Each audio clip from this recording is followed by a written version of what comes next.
Welcome to Kaiser Watch with John Kaiser. I'm your host, Jim Goddard. Welcome back to the show, John. Jim, good to be back.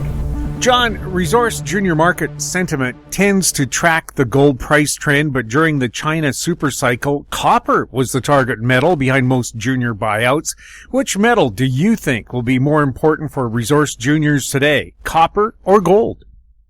Well, Jim, during the China super cycle, it was the rising copper price from sort of 60, 80 cents, where it had been stuck for a very long time, to over $4 as a result of almost an order of magnitude increase in the global economy, thanks to China coming on stream and building itself out with all this productive capacity. And the name of the game at the time was to find these deposits that had been found earlier in these third world frontiers that never quite made it, either because the grade wasn't good enough or there was some political obstacle to them being developed, and suddenly dressing them up and selling them to the majors who were asleep at the switch during the early part of the China super cycle.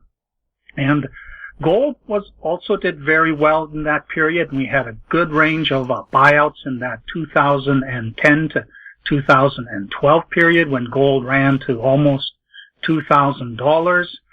And since then, copper, even though copper is now at a price, stable at a price higher than the peak achieved during the China super cycle, resource juniors are not attracting the sort of attention for copper stories as gold stories are.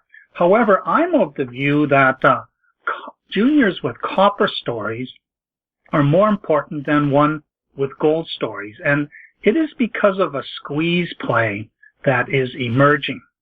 In these third world frontiers, Latin America, Africa, Asia, the tide has turned. After the Soviet Union collapsed in 1991, these were the go-to places to find these old deposits, dress them up, and even make brand new discoveries like Arequipa's Parina gold deposit. But now we are seeing the geopolitics turn nasty. In Latin America, we are seeing the government swing towards leftists. Peru has Pedro Castillo, who is a leftist. Chile has now elected a leftist party or person. And Venezuela, of course, has been a leftist basket case for some time.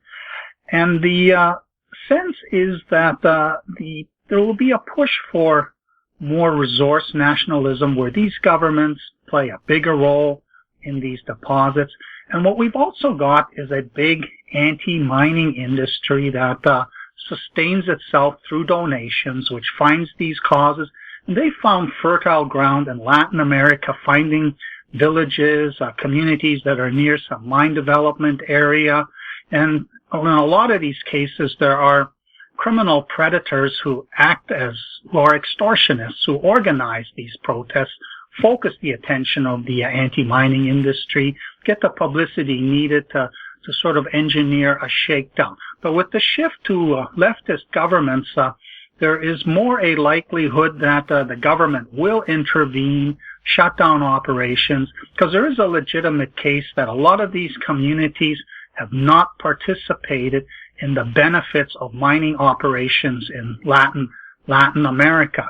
And of course, with all the headaches, logistics, and restrictions that come with the COVID pandemic, which may be on its way out, but until it is, I wouldn't be so sure about that. The companies are having a very difficult time really getting people to care about their projects in these areas. And in Africa and Asia, well, this is the land of the kleptocrats, authoritarians who are typically corrupt and who sometimes will confiscate an asset. I mean, we have Kyrgyzstan. Centera is losing its Kumtor project because the government has decided we want all of this revenue to accrue to us and not have it shared with a foreign country. So they fabricate some claims about environmental violations and say, you owe us $1 gazillion to compensate for this. Oops, you can't pay that. Okay, goodbye.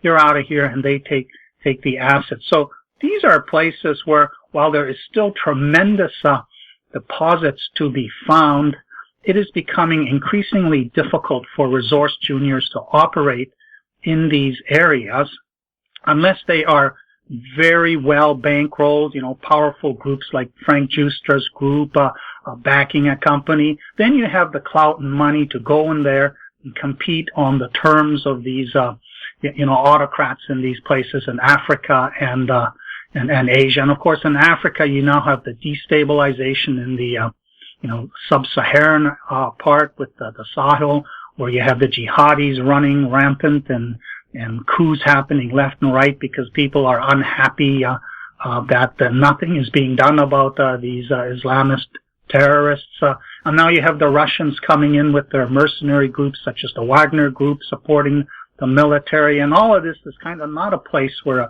a junior should be. So I'm saying that juniors, I'm most interested in juniors that are focusing their attention on Australia, Canada, and the United States, where you have relatively secure jurisdictions. And but the headache there is you're an even easier target for the anti-mining industry. You don't have the extortionists in these places, but you do have the people who use that, really need that donate now button to be pushed. And so they peddle outrage and they say, some First Nations community is being negatively impacted by a proposed mining development. And the difference between Canada and the United States is, in the United States, the Americans, they just steamrolled the Native Americans, crushed them, shoved them onto reservations, did deals that limited what rights they had, and they by fiat that they settled all land claims. Whereas in Canada, the British kind of just ignored the First Nations and moved westwards and developed everything. And now we have all these unsettled land claims and communities that have been left by the wayside, have not really participated in the growth of Canada. And so anytime there's a mine proposed exploration or even a development plan in their neighborhood, they wake up and say, hey, what's our piece of the action going to be? And this gets exploited by the anti-mining industry because it's nothing better than to adopt a First Nations group and say, yes, we're behind stopping this mine. And so the question of copper versus gold. Well, if you talk to almost any anti-mining industry person, you'll also find that they are in favor of the clean energy transformation of the world. Get away from fossil fuels.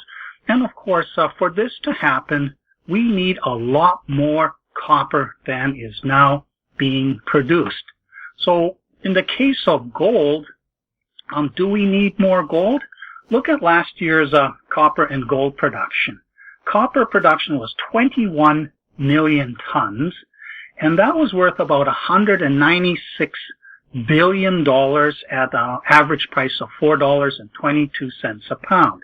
There were about 97 million ounces of gold produced, and at an average price of about $1,800 an ounce, that was $174 billion worth of gold. Now, all the copper that's ever been produced is fabricated into something. It's serving some purpose, either helping water flow to your household, or letting electricity flow to wherever you need it, and of course in motors, making things turn, getting stuff done. And the whole clean energy transition, it's all about using electricity generated by renewables, nuclear, other non-fossil fuel sources of energy, but copper is a key component of that. And it's not because we need to rewire the grid, the grid that will distribute electricity from some solar or wind farms far away. That will be done by aluminum. Aluminum is the main primary transmitter. Those high tension wires are all made aluminum. But the last mile, that's all copper. That's copper wiring. And when you talk to an anti-mining person, say, okay, well, I can understand why you would be opposed to a gold mine, because the 97 million ounces that gets added each year joins the already 1.4 billion ounces in existence that are worth about 12 trillion, and they largely just sit there in vaults or in jewelry boxes doing nothing, whereas copper is doing something that helps make the world go round. And therefore, if you consider that we are going to need a lot more copper than we currently have, please don't oppose a responsibly done copper exploration program or mine development program. And, you know, you look at the Resolution deposit in Arizona. I mean, here's this deposit. It's 1.6 billion tons of 1.5% copper and about 0.0%, 4% molybdenum. It's a blind deposit. It was discovered under 1,000 meters of post-mineral cover, and this thing has been, you know, since being first discovered in 1994. BHP and Rio Tinto are trying to put this into production, and it's being blocked by some Native American group that's sitting there saying, oh, this is near some ancestral grounds of ours that have spiritual significance. And so here you have an underground mine, a block caving mine, a relatively small footprint compared to Bingham Canyon in Utah, which south of Salt Lake City, which Rio Tinto operates, and they're opposing this very rich source of copper. So this is kind of this mindless opposition, which I think will, in the not too distant future, disappear as people start to realize that we need to secure domestic sources for these raw materials, especially when the rest of the world starts becoming more turbulent. Now, the United States has for the longest time was one of the biggest producers of copper mineralization. In historical, going right back to when the records were being started by the USGS in 1930, the United States ranks in second place for total copper production, and Canada's in fourth place, and Australia is in ninth place. But last year, the United States was in fifth place with about 1.2 million tons, and Canada had half that amount. It was in 11th place, while Australia was in sixth place with 900,000 tons. The biggest growth groups have been the DRC, otherwise known as the Congo, China, and Peru. But with a person like Castillo in charge and possibly nationalizing the copper the mining industry, and with all the headaches that come with that growth potential is going nowhere. And China's copper production, that's all needed for its own electric vehicle rollout, because its biggest strategic vulnerability is oil import dependency, and so it needs to get its transportation fuel away from gasoline or diesel and into electric energy. So its copper is not going to be exported, and it is a major importer of copper, and it has its mitts into places like the DRC and even a lot of parts of Latin America. So for the biggest economy in the world, such as the United States, it really would be good to go back and rethink all these districts where there is still copper potential. There's no more Bingham Canyon sticking out of the ground. But there are Resolution-type deposits that are blind, that with clever exploration, ideas and new, deeper looking exploration technology, you can find these significant projects. So in Canada, British Columbia, with its bounty of porphyry systems, that's a place where juniors can go. Eastern Canada is more for the VMS type copper systems. In the United States, it's that quadrant of Nevada, Utah, Arizona, New Mexico, which is sort of the copper fountain for the United States. And of course, Australia has its own copper exploration potential, and Australia has a lot more sort of unexplored frontier region where maybe showing up and actually walking the ground might find something. That's not so easy in the United States and Canada. It's a little harder you have to look at something that seems to be not very interesting, and you need to rethink its potential and show that, hey, there is something bigger and better here at depth, and it has the grade and size to be potentially economic and to be developed. And by the way, we do need copper, so unless it is a truly sensitive habitat, don't come here and oppose the mine just because you want to oppose it.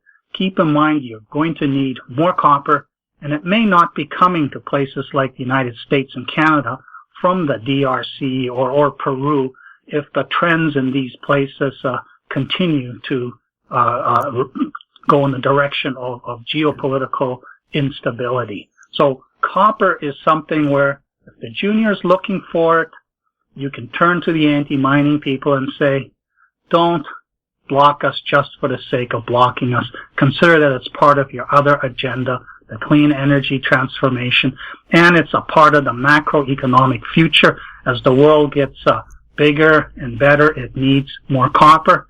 And the other nice thing about the copper plays is a lot of them have a gold component to them, and the gold market is deep. Demand for gold is not going away. So if you have a gold credit to add to your copper system, that's going to help you out in a big way, and nobody's going to block your copper play just because it has a gold credit attached to it. Northwest Copper is one of your 2022 favorites. How does Northwest Copper fit in with your vision of copper as a major story driver for resource juniors? Northwest Copper was created last year through the merger between Sun Metals and Serengeti, and that put together the Stardust project of Sun Metals with the Quanica project of Serengeti, and also the Lorraine project that Sun Metals had acquired through by absorbing the original Stardust project, another junior, and the East Niv project that Serengeti had generated from scratch. So last year was a very important year for Northwest Copper. You would never guess it from the stock price.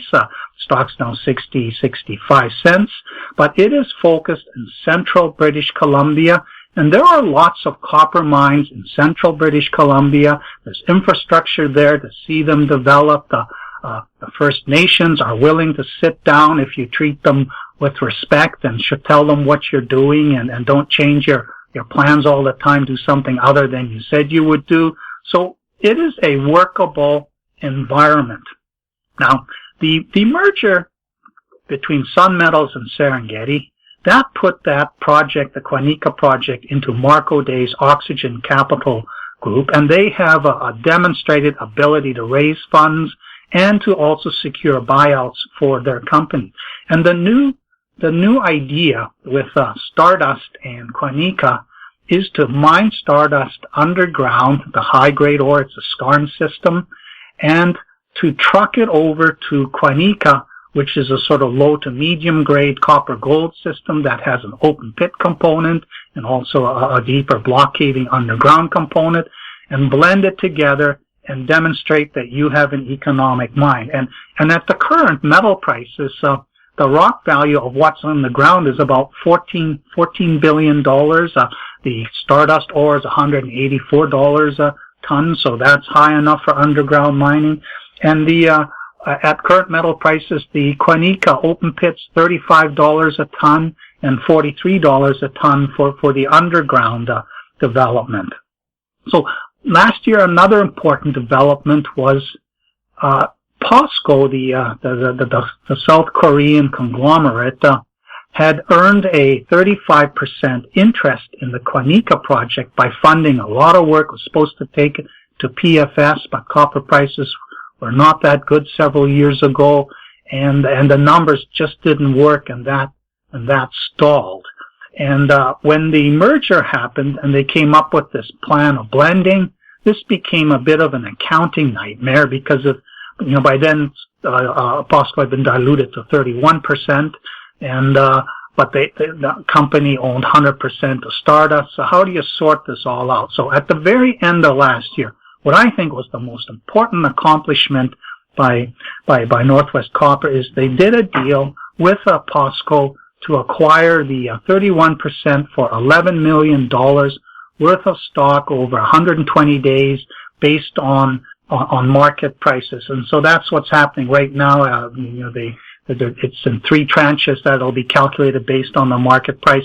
So they've turned their investment from a project interest that was going to be diluted and cause endless headaches into a stake in the company itself. Another big development last year was late in the year when their treasury was running low, probably down to $5 million or so. They were doing infill drilling on the Quanica project, in particular the deeper zone where there is some more higher, more supergene enrichment that's taking place, where there's higher gold and copper grades. And they came up with a phenomenal intersection. It was 9.4 meters of about 33.5% copper equivalent, most of which was copper. That is extremely high. They had seen a short 16-meter, 16% interval earlier, so they knew this was there. And the company called this a game-changing development. There has been questioning as to, well, what is game-changing about this? We do know that these porphyry deposits have these breccia pipe explosions in it. They tend to be squirrely. They don't represent much tonnage. They're hard to delineate and quantify. At the end of the day, they just average out at, whatever the overall grade of the system is. But Peter Bell and his people there have been looking very closely at this, and they say this does not look like a breccia type zone. This looks like it's a fault control zone, and that this fault served as a feeder type structure. So they look at this as a game changer in the sense that when we do some more drilling in this particular area, we may be able to define a deposit within a deposit, very high grade copper zone, which could itself be selectively mined early in the life of the deposit. And of course, with any mine, you want to mine the higher grade material first in order to achieve payback of the capital cost, and then let the profits come from higher metal prices down the road. So this has really pumped them up about Quanica. They are planning to have a PEA done by April. This will be very important for the market because it's hard to see how are they thinking, how much stardust are they going to mine, what are the costs, what is the sequencing of the ore schedule. So in April we're going to see this PEA which outlines what they're planning to do. We'll be able to put it into our own spreadsheets. We'll be able to plug in our own future copper and gold prices, and we can see what the optionality value of this play is. And they are, in a sense, taking a pause with the feasibility demonstration aspect of this project. In 2022, they will focus infill drilling on this high-grade Stardust zone with an emphasis starting with what data holds within the system, where perhaps they might find additional high-grade and grow this bigger. In terms of Quanica, they're going to leave the main deposit alone, but in light of seeing this very high-grade copper show up within the middle of this deposit, they're going to take a fresh look at all these, unfinished business targets on the rest of the property, and maybe do a lot more sort of wildcat drilling of these targets just to make sure there hasn't been something else overlooked that might have a high-grade component to that. And then the East Niv deposit project, that was also a big deal last year. They drilled 10 holes.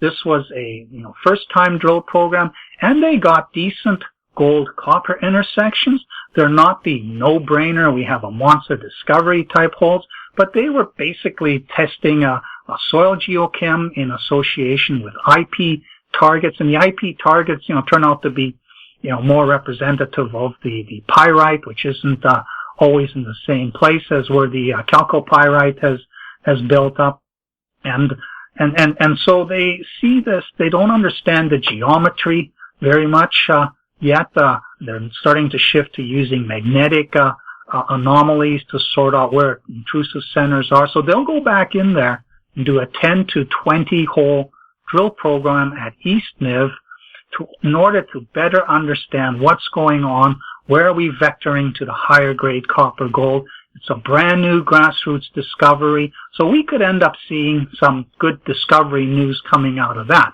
And the other thing they're going to do is they're finally going to go to Lorraine.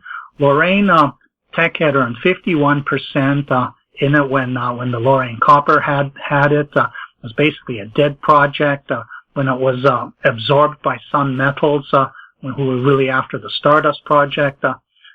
Nothing was happening to it, but in 2020 they were able to acquire the 51% stake from Teck for some $11 million, $10 million or so, milestone based, such as going into production. So Teck will get back whatever it invested in it.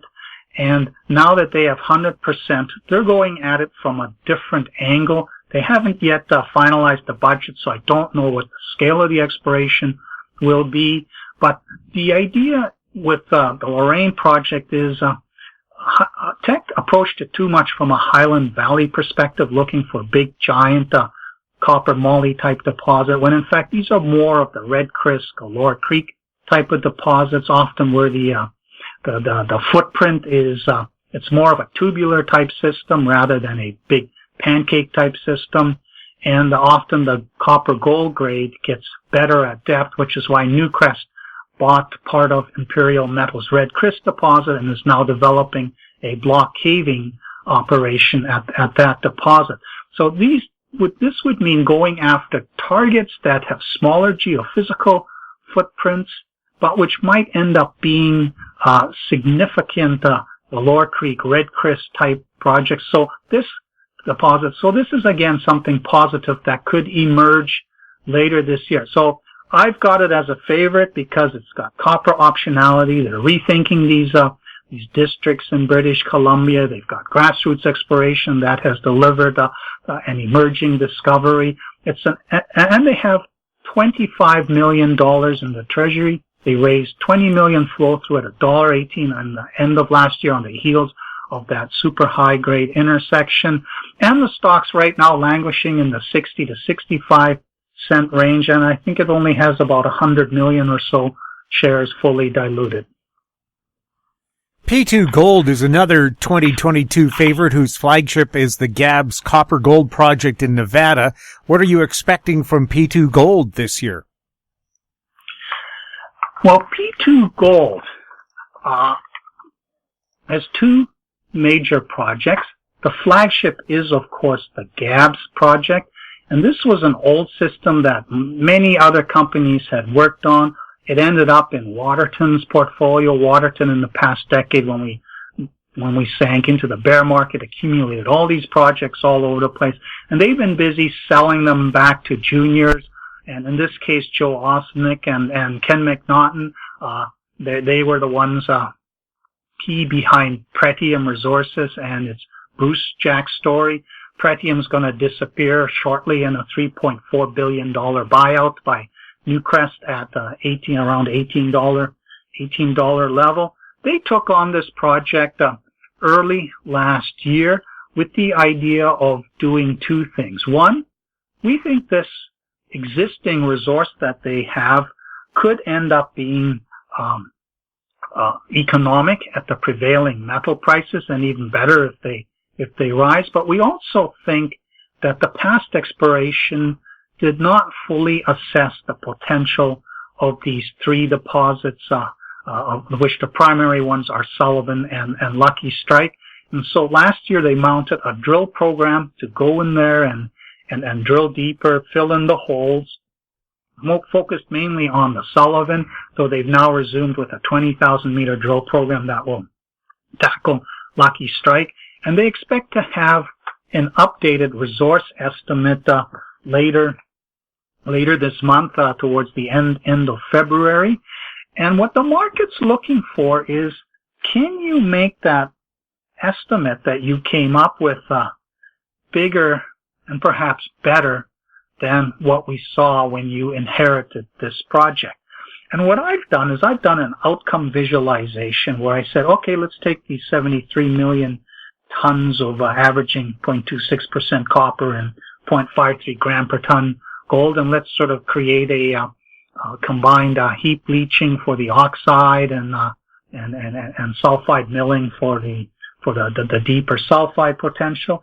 And let's see what a 20,000 ton per day mine might end up costing and being worth. And I ran the numbers and using the current gold prices, and it comes in at around a $400 million capex, or NPV, after-tax NPV. When you do the exchange rate, that's not quite good enough because capex was estimated at $375 US, so that's more like 470 Canadian. So it doesn't quite breach that hurdle of the NPV being bigger than the capex, but that's based on the deposit as they inherited it. Ken and Joe have mobilized all the drilling to upgrade this. The initial results show, yes, these holes in the data model are fleshing out. Of course, are developing a better domain model so we can figure out where the higher grade is versus the lower grade. So I'm quite optimistic that by the time they are done, this deposit may have doubled. And their goal, they've said, we'd like to double this to 150 million tons, so that even at that 20,000 ton per day mining rate, we have not a 10-year mine life, but a 20-year mine life. So, and they've done the metallurgical work to figure out what's all involved with that, and those results have been positive. And they hope to have the PEA out by the end of this year. They are doing some geophysics to see if there's a deeper core to this system. It is a copper-gold system, not a copper-moly system, such as up in the Yarrington area. So there could be some excitement at depth. We'll see if they actually get around to drilling that.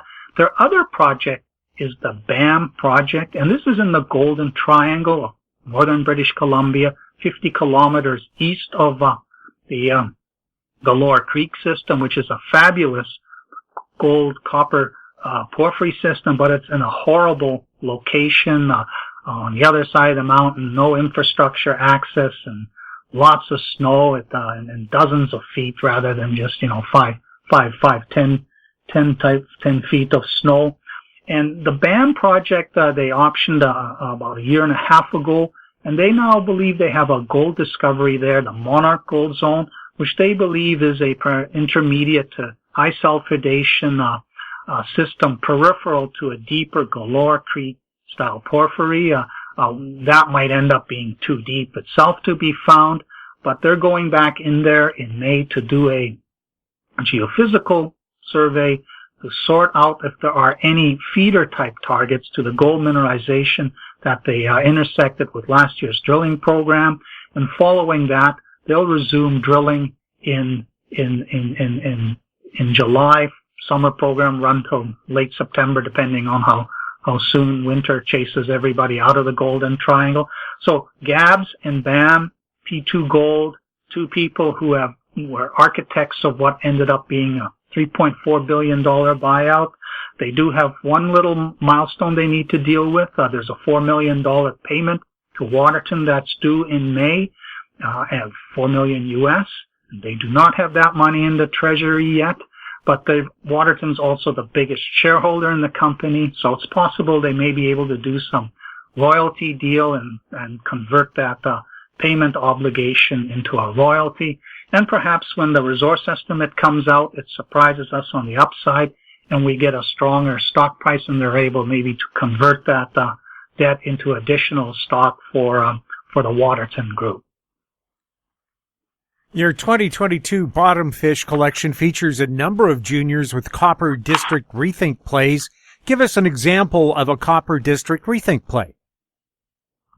Bell Copper Corp is a company that I've watched for about 5 years, but I've never assigned it a bottom fish spec value rating because the company, when Tim Marsh took over in 2012, it inherited first a $11-12 million liability related to the La Balsa project in Mexico, and this was a copper copper SXEW project.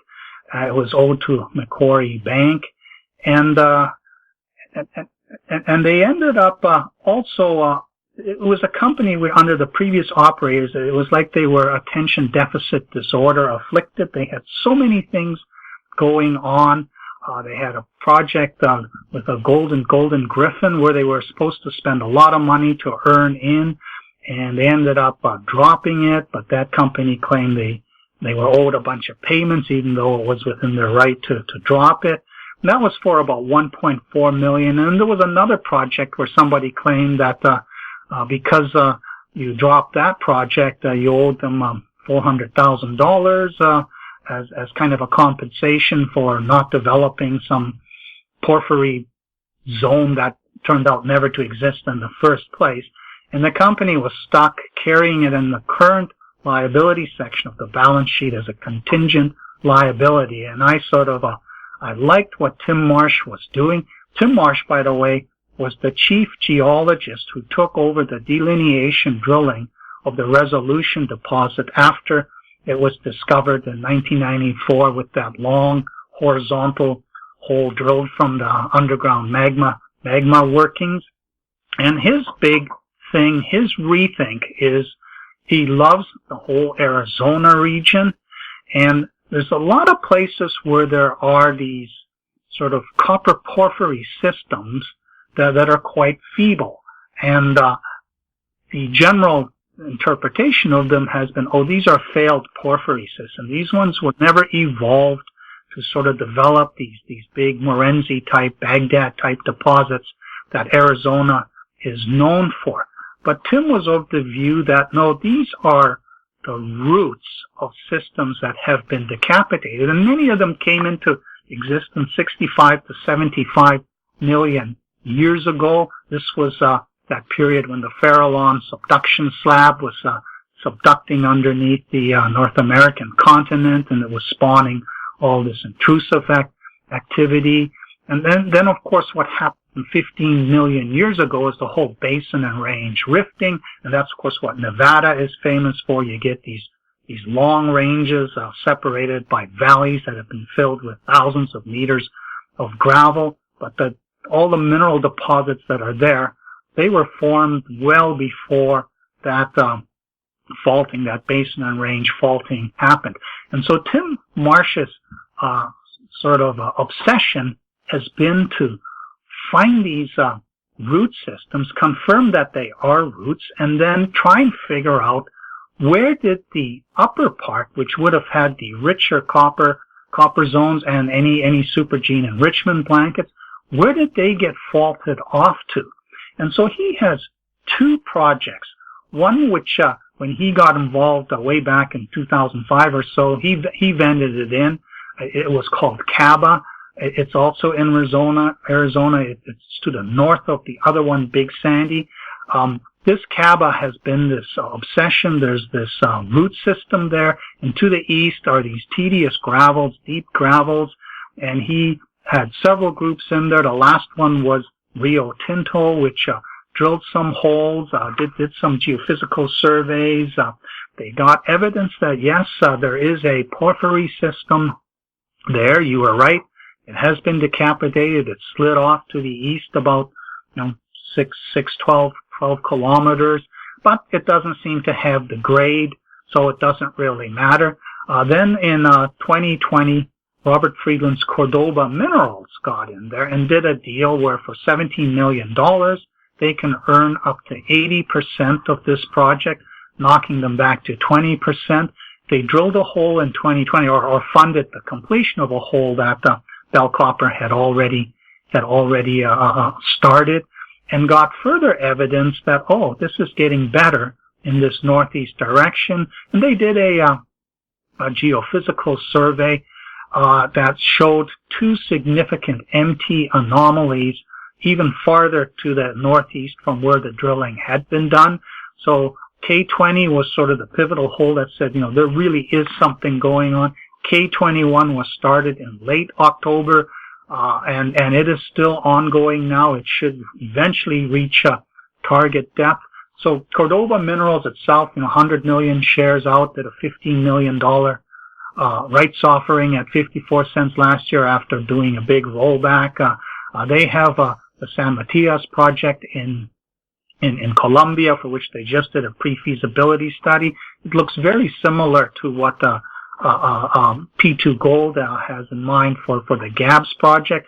And so the valuation of that company is pretty much based on the San Matias project in Colombia, which is they're advancing to permitting and feasibility study. So through Cordova, you get the exposure to the 80% interest, basically for nothing right now. And with the Bell Copper, you would get the 20% exposure. So that would mean, okay, sort of tag along type story. But a couple of years ago, Tim Marsh went after another route, porphyry route, and that was the Diamond Joe Peak. And this had been explored by various groups in the past. It's all quite low grade and not very interesting. But what Tim has done is all these alteration studies. He's looked very closely at the rocks, confirmed that this was a very powerful system, at least 4 pulses of hydrothermal activity. And of course, what's left is where it all passed through. So none of the mineralization really stuck behind. So he's been looking around for where this might have been. And initially, it was like that area 6 kilometers to the east, covered by the Big Sandy basin, and holes were drilled, and there wasn't really anything found. But then he started walking a larger range, even ended up east of the Big Sandy River, which runs north-south, and started seeing exotic copper in the gravels. And this isn't copper that's eroded away from a deposit. The deposit is very deep. The bedrock is 800 to 1,000 meters deep in this area. But through groundwater circulation, copper is being dissolved from somewhere, being brought up higher and deposited as these exotic chrysocolla deposits, and they end up showing up in these terrace beds from the Big Sandy River that flows through that area. And this is what's his evidence that there is a big copper source down here. And they ended up doing also an MT, magnetotelluric survey, which showed that there is a very substantial target. I believe it's east of the Big Sandy River. And of course, these types of targets don't tell you exactly where the copper mineralization is. They've drilled 3 holes into it. The first one sort of said, yes, the system is here, but obviously no grade. The second hole was marching in the wrong direction. This third hole, last week they put out a press release where they described what they had encountered at a depth of about 1,192 meters. Can you imagine drilling through 1,192 meters of gravel? They hit what was a quartz sericite porphyry leach cap. That went for about 111 meters. And then, to their joy, they started encountering disseminated chalcocite. Reading between the lines, this is not going to be that 0.65% plus copper that you need for an underground block caving operation, but it sounds like it's high enough that they are on the edge of it. They went through about 179 meters of this, and then it transitioned into a more very sort of weak chalcopyrite, which is the primary copper sulfide mineral. And Tim Marsh is saying, well, it's impossible that this supergene enrichment we're seeing came from this stuff beneath. So we're obviously dealing with something that's lateral to the core of the primary copper system.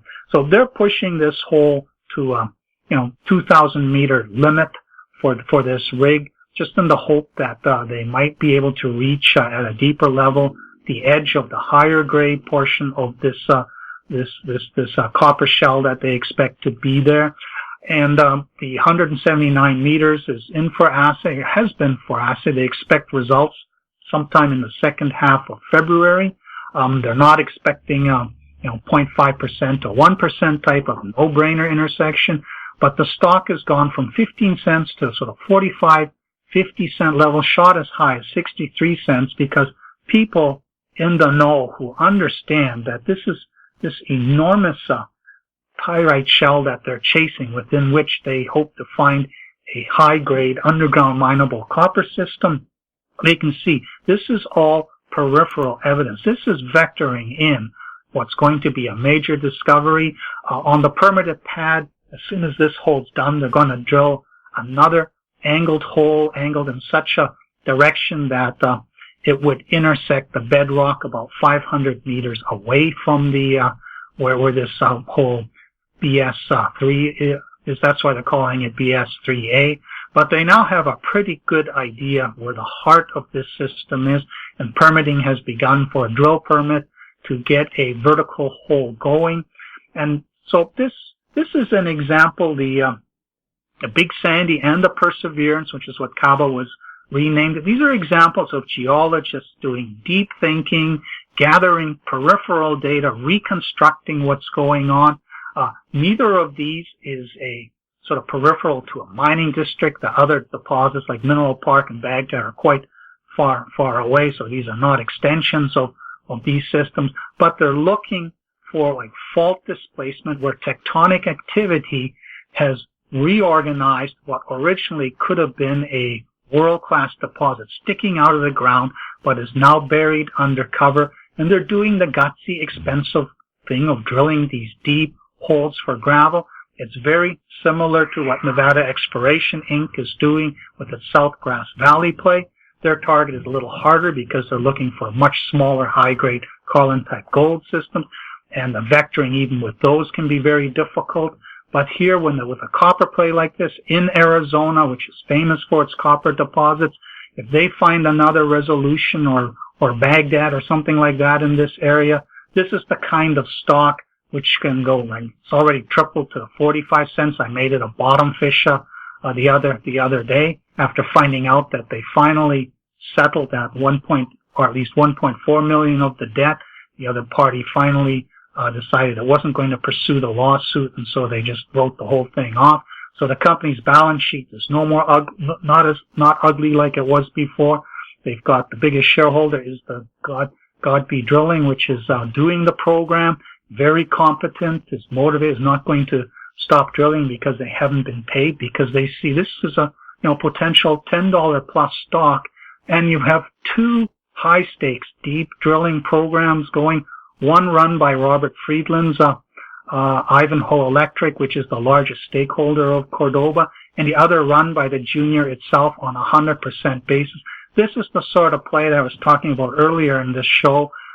District rethinks with a lot of geology being put to work. The market doesn't assign much premium to geological intellectual property. It tends to discount it and say these are just dreamers who are never going to find anything, which is why when it starts coming together, you do see such 5, 10, 20 bagger upside potential from these types of juniors. John, thank you so much for the update. You're welcome, Jim. We've been talking with John Kaiser. I'm Jim Goddard. Comments made on Kaiser Watch are an expression of opinion only and should not be construed in any manner whatsoever as a recommendation to buy or sell any financial instrument at any time. Archived online at kaiserresearch.com.